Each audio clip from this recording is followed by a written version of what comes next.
Let's talk about senior leaders, right? This is unique to DevOps in a DoD bureaucracy. So everybody in the government has senior leaders, right? There's senior executive staff personnel at every executive branch agency.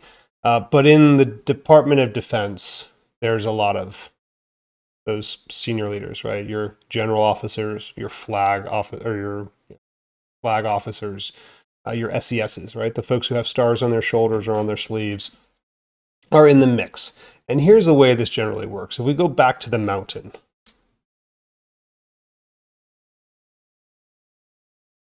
right? Your senior leaders are at the top. The senior leaders have a vision, right? Senior leaders typically come in, they have a mission. Let's talk about a division commander, if you will, in the Army. Former Army guy, so I know the Army force structure really well. So general officer comes in, they're going to be in charge of the 82nd Airborne Division. They have goals that they want to accomplish, right? They've been given instructions by their superiors. Everyone has a boss around here.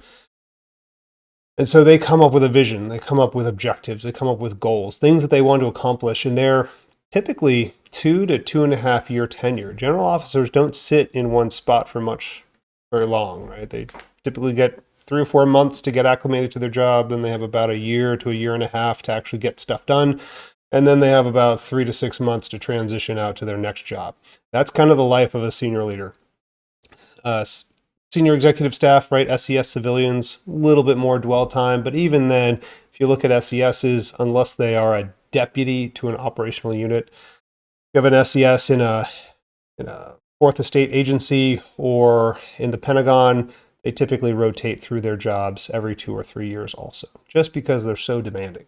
Okay, so those senior leaders, they set the tone, they set the strategy, they set the objectives, and then those middle tier staff folks are supposed to help implement that, right? It's supposed to filter down, and then at the edge, right at the bottom level, those end users are the folks who actually have to take the action, right? Those are the folks who enact that strategy and actually go out and do the thing, right?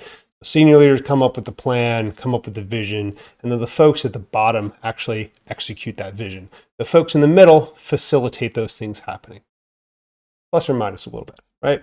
So if you're actually going to get a new piece of technology into the hands of those operational end users, the folks that you like talking to so much, it has to align to some degree, ideally to a great degree, with the vision and objectives of those senior leaders. The nice thing is that those senior leaders tend to publish those visions openly, right? You can go find Force 2025, Force 2035. These things get published pretty frequently, and they usually roll up, right? There's usually an overall Army vision that the Secretary of the Army or the Secretary of the Navy, the Chief of Staff of each of the services kind of publish and outline.